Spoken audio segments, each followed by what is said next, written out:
Gracias por seguir en sintonía de su mejor revista Viva la Vida. Ahorita me encuentro con Javier Bravo, él es diabetólogo y vamos a hablar de unos temas súper importantes, neumonía y diabetes. Buenos días, bienvenido.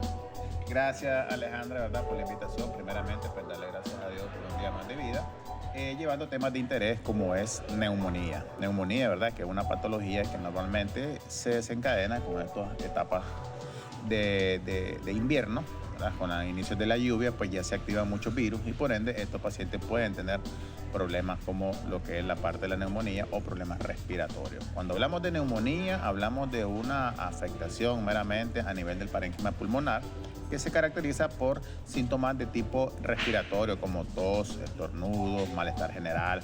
El paciente en su inicio toma tratamiento y de pronto se siente bien, pero ya a los 7, 8, 10 días se instaura ya complicaciones de sintomatología como lo que es la parte del cansancio, el dolor, como la gente que te dice, doctor, ando una tos que me suena todo el cajón totalmente. Entonces ese tipo de paciente puede ser sospecha de un cuadro de neumonía.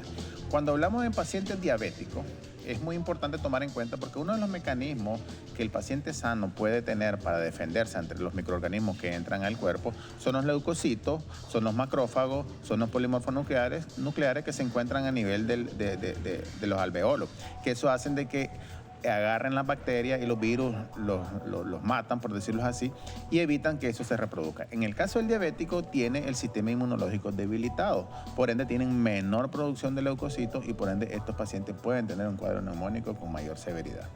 En esa parte de la neumonía con la diabetes, ¿se puede presentar directamente o es como por etapas o algo así?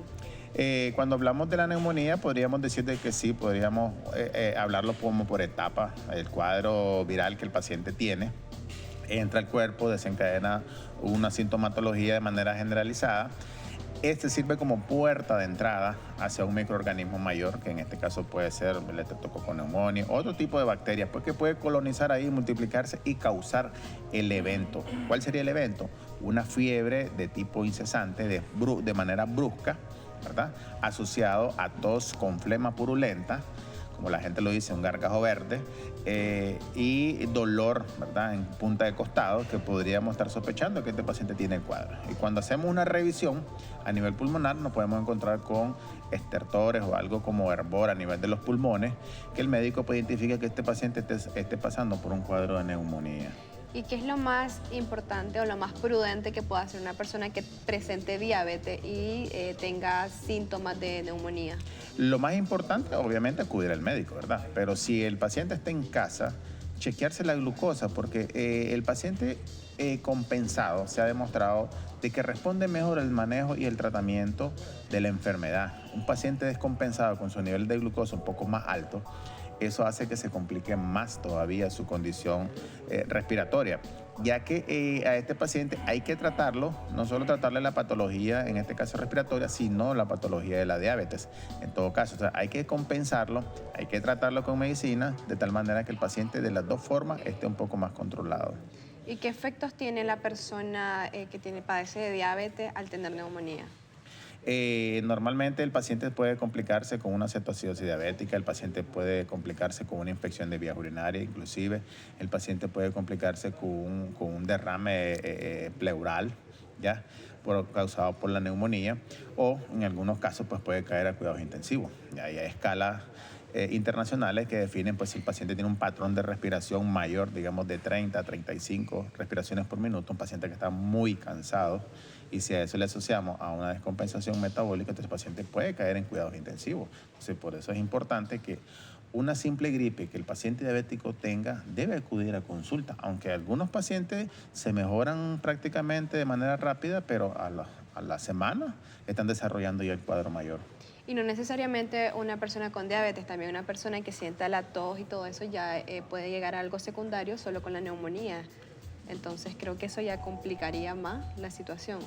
Exactamente, exactamente. Imagínate una persona que no sea diabética y tenga, digamos, 60 años y tiene un cuadro respiratorio, pero sí es hipertensa o sí tiene un problema renal o tiene una hepatopatía o tiene alguna complicación crónica como el asma o aquel paciente que en su momento fue fumador por años, entonces ese paciente puede complicarse con mayor facilidad.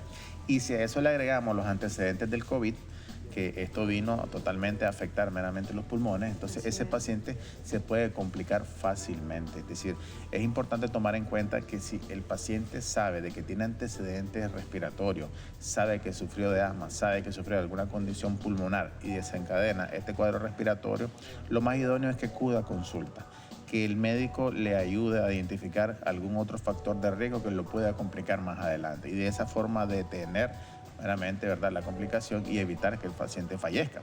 Puede ser algo tan duro decir que va a fallecer o decir que tal vez neumonía es igual a muerte. No es así, obviamente, pero sí hay que alertar, ¿verdad?, a los pacientes de que si están meramente complicados con su enfermedad crónica, se pueden todavía afectar más con el cuadro de neumonía.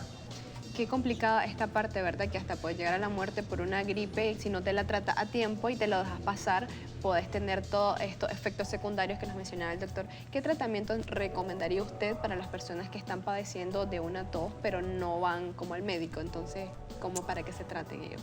Normalmente mandamos medicamentos que están relacionados a la sintomatología. Si el paciente tiene fiebre, se le manda para la fiebre. Si tiene tos, se le manda un antitusivo. Si ya tiene problemas pulmonares, pues se le manda algún antibiótico como macrólido, quinolona, la cefalosporina. Depende pues del tipo de paciente. Pero lo ideal que hay que hacer énfasis es en aquellos pacientes que no se han vacunado. Imagínate, Alejandra, aquellos pacientes que se han vacunado responden mejor al tratamiento a los pacientes no vacunados. Es decir, que hay una probabilidad de que el paciente pase de 3 a 4% de que se complique a un paciente que ya se vacunó. Es decir, que estos pacientes que ya se vacunaron con la vacuna de la influenza o la vacuna del neumococo, les va un poco mejor, ¿verdad?, en cuanto a la patología que los pacientes que no están vacunados. Es decir, que todos aquellos pacientes que se vacunaron van a poder resolver un poco mejor la situación. Pero hay que agregar al tratamiento básico de la enfermedad neumónica o la enfermedad respiratoria también el tratamiento de la diabetes, pues la compensación, la hidratación, el uso de la insulina, el uso de los fármacos que están utilizando, de tal manera que el paciente no pueda complicarse fácilmente. Es decir, tratarlo de las dos maneras. Y si es hipertenso y se le subió la presión, también tratarle la presión. Qué complicado, ¿verdad?, es toda esta parte. Incluso, como decía usted, las personas que no se vacunan, que a veces pasan a vacunarse y cierran las puertas, y tan importante que esto para nuestra salud, para cuidarnos, porque no sabemos en realidad qué nos puede pasar en esta temporada de lluvia por cualquier cosa te mojada, o en tu casa también personas que tienen residuos de botes y todo eso, donde se acumulan los zancudos y todas esas cosas, donde te afectan, y las personas son bastante inconscientes en esa parte. ¿Qué recomendaciones daría usted a esas personas que no se vacunan y que, o sea, no tienen como conciencia del daño que se podrían hacer ellos mismos? Bueno, lo ideal sería que si en todo caso no se han vacunado, pues que acudan a su vacunación, ¿verdad?, relacionado a la patología respiratoria. Lo segundo, si ya tienen un cuadro de origen viral, porque acudan a consulta. Existen también los tratamientos caseros, los cocimientos que pueden ayudar bastante, las nebulizaciones. Por lo tanto, hay pacientes que sí manejan las enfermedades en casa, pero hay pacientes que no tienen ni idea cómo tratarlas y por ende se automedican y eso los lleva a complicaciones.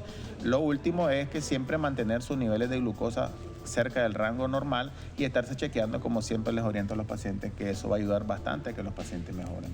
Muchísimas gracias, doctor, por estas recomendaciones y por tratar este tema muy importante que hoy en día está haciendo bastante énfasis en toda la sociedad, y bueno, por compartirnos, ¿verdad?, esa información y por estar acá con nosotros.